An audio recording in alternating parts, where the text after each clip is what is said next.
레벨업 구독자님 반갑습니다. 상처입은 상담사 엘로입니다. 네, 안녕하세요. 상담 심리 전문가 김한수라고 합니다. 네, 오늘도 레벨업 하는 시간 보내셨으면 좋겠습니다. 네, 레벨업. 레벨업. 네. 제가 애가 넷이잖아요. 근데 처음에 제가 애를 낳으면서 경험했던 게 이제 처음 아이를 출산하면서 오는 어떤 박탈감 그리고 굉장히 자기 자신에 대한 혐오감이 잠깐 생기는 것 같아요. 너무 이 단기간에 급작스럽게 변한 거죠. 제 몸이. 그리고 신혼이 없이 아이가 들어서니까 이 남편도 그 상상했던 결혼 생활이 아니니까 결혼하자마자 자기는 또 그 책임져야 될 가정이 그렇죠. 있는 거니까 가장으로서. 자기 일을 충실하게 했던 어떤 상황이 있고 아이 가진 어머니들이 양육하면서 우울감을 경험할 때는 사실 임신 때부터다. 왜냐하면 갑자기 호르몬이 막 분비가 되거든요. 그렇죠. 자기가 통제할 수 없는 호르몬이 분비가 되면서 감정 기복이 진짜 조절이 안 돼요.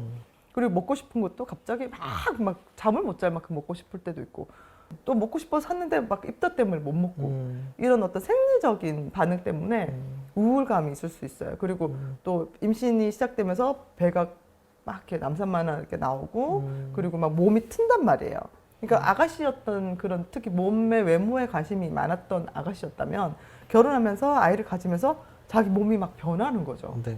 그러면 어찌 안 우울해질 수 있어요? 자기 몸이 막 발가 빨갛게 막 지렁이 기어가는 것처럼 여기 다 트고 살찌고 하는데 아무리 꾸며도 그때 모습이 안 나와요. 너무 초라하게 느껴질 수 있어요. 자기 자신이. 네. 게다가 남편이 정말 호의적이라 가지고 슈직도 막 쓰고 옆에서 막 보조를 해주면 혼자라는 느낌이 안 드는데 같이. 남편도 똑같이 이전 일상으로 돌아갔어요. 그 출산휴가 끝나고. 근데 이 아내는 덩그러니 얘랑 둘이 남아버린 거죠. 둘만 남아버린 거야. 왜 난 이렇게 살아야 되지? 얘는 말도 안 통하고 하루 종일 얘랑 둘이 있으면 혼자서 말하는 것도 정도 좀 재미없단 말이에요. 그러면 그런 것들이 계속 이제 우울감으로 작동이 될 수 있겠죠. 얘기하시는 거 다 들으면서 좀 이렇게 좀 정리되는 게 뭐냐면 네. 임신을 하기 전에는 사실 나라는 존재가 있는 그대로 있잖아요, 일단은. 맞아요. 있는데 이제 아이가 출산되고 나면 사실은 나 혼자라는 부분이 사라지게 되잖아요. 오히려 이제 더해진 누군가가 있는데 이 아이가 더한 게 아니라 사실 내 시간을 조금씩 이제 뺏어가기 시작하는 거죠. 그러니까 사실은 계속 박탈, 뭐 이런 상실이 있는 거고 또 한 가지는 뭐냐면 이 아이가 사라지는 게 아니잖아요. 그렇죠. 이제 이 아이하고 나는 계속 살아가야 되는 거죠. 이 아이가 독립할 때까지는 육아라는 관점에서는 그러면 일단 내 시간을 포기해야 되는 부분도 있고 나눠 써야 되는 부분도 있고 신경을 계속 아이한테 써야 되는 거죠. 그러니까 나한테 집중하지 못하게 되는 것 같아요. 분명 기쁨도 있는데 언제 더 우울하냐면 남편이 계속 부재할 때 이게 굉장히 크거든요. 아내들에게는. 그러니까 나 혼자 맡아야 된다라고 네. 하는 그 부담. 그 나 혼자 맡아야 되는 이 부담과 함께 우리 둘이는 버림받았어. 세트로 버림받았어. 남편으로부터 네. 소외되는. 그렇죠. 이 정서가 이런 게 있어요. 얘도 불쌍하고 나도 불쌍해. 우린 불쌍해. 네. 우린 누구에게도 관심 받지 못해. 남편은 여전히 총각대랑 크게 달라진 게 없는데. 없고 얘랑 둘이 나만 소외됐어. 우리 집에서 둘이 고립돼서 이런 정서가 있을 수 있어요. 제 개인적인 의견에는 예전에는 아이 키우는 걸 너무 당연하게 여자의 일로 봤어요. 근데 여성 인권이 성장하면서 아이 키우는 일보다 너의 인생 이렇게 된 것 같아요. 네, 너의 인생. 아이 키우는 일은 두 번째 미룰 수 있는 일, 내가 선택할 수 있는 일. 예전에는 이건 의무. 부부가 결혼했으면 당연히 애를 낳아야 되는 거. 그리고 그 아이를 잘 기르는 거. 아빠는 나가서 돈을 버는 거. 이런 문화였다면 요즘에는 너도 가서 일해. 아내도 그러니까 맞벌이를 추구를 하신다잖아요. 요즘에는. 그러니까 아이 키우는 일이 그만큼 중요한 일이라고 뭐 나라에서도 그렇고 이론적으로는 얘기하지만 실질적으로 여성에게는 그렇게 그 일이 중요한 일이고 너희 커리어가 중요해 또 같이 들어가다 보니까 이 애 키우는 게 얼마나 중요한 일인지 좀 폄하하는 시대가 되지 않았나. 그러니까 애를 왜 낳아요 이렇게 하잖아요. 다 그런 이유는 아니지만 그래서 아이 키우는 일이 굉장히 고귀하고 가치 있는 일이라는 것이 체감되지 않고 있다. 저는 그렇게 보거든요. 그 문화라는 부분에 영향도 또 있는 것 같아요. 그러니까 서양과 동양 아니면 이제 한국을 이렇게 보면 한국은 여전히 집단 문화라는 게 있잖아요. 그러니까 서양 같은 경우는 복지적인 면이나 이런 면을 봤을 때 아이가 독립하고 나면 그 아이를 어느 정도 케어하는 시스템이 좀 더 잘 돼 있는 것 같아요. 근데 한국은 여전히 제1의 역할은 엄마에게 있다라는 부분이 있다 보니까 책임이 엄마한테 더 많이 가는 거죠. 네, 그런 부분에 의해서 부담도 많이 되고 또 한 가지 제가 생각이 드는 건 그거예요.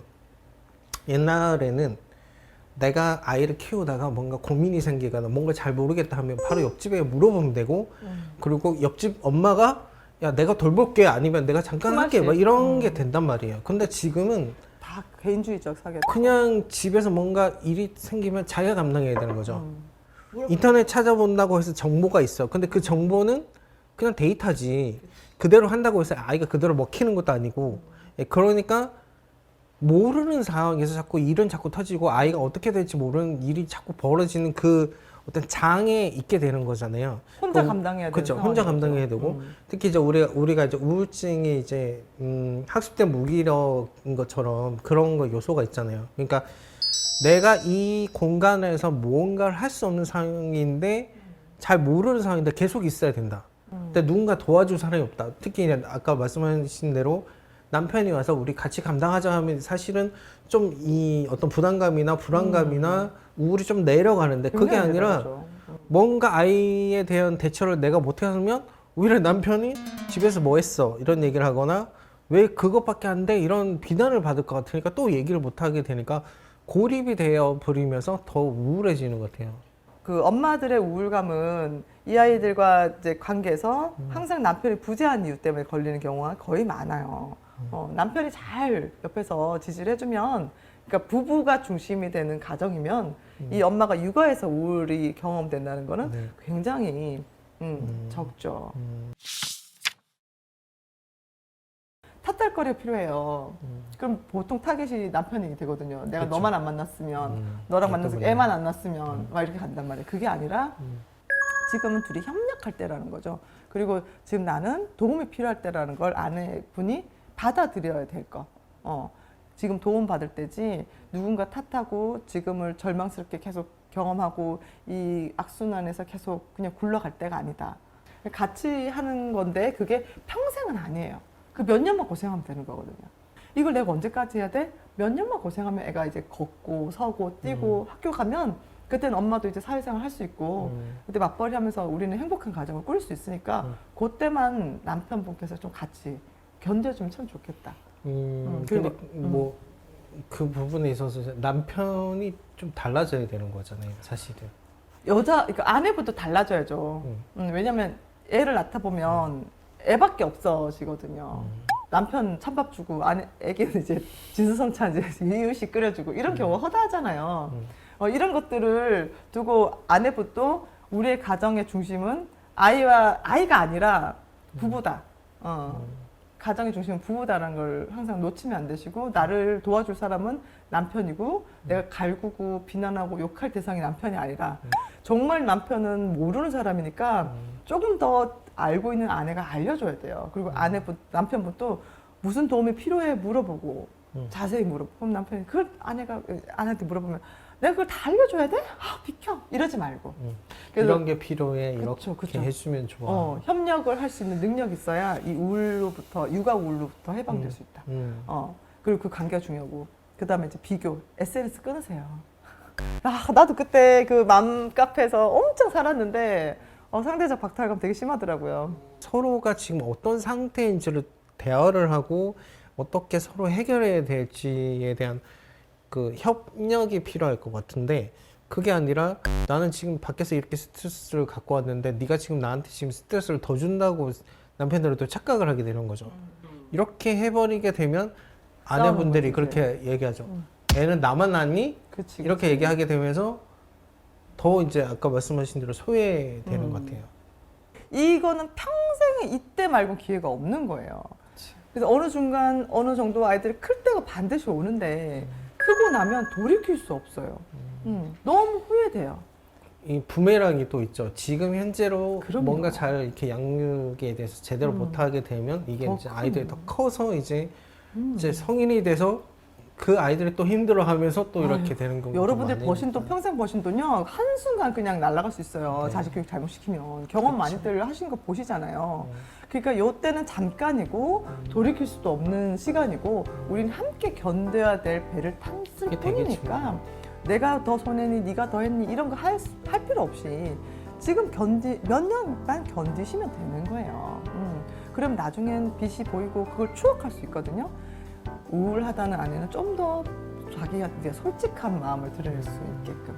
그리고 남편은 이 아내가 힘들다는 거 자기도 힘들지만 우린 같이 힘들고 있다는 거를 인정하고 견뎌내는 거. 그거 말고는 큰 발달 과정이니까 우리가 나이 들고 그치. 어른이 되는 과정이니까 견뎌야 될 때인 것 같아요. 네, 그런 것 같아요.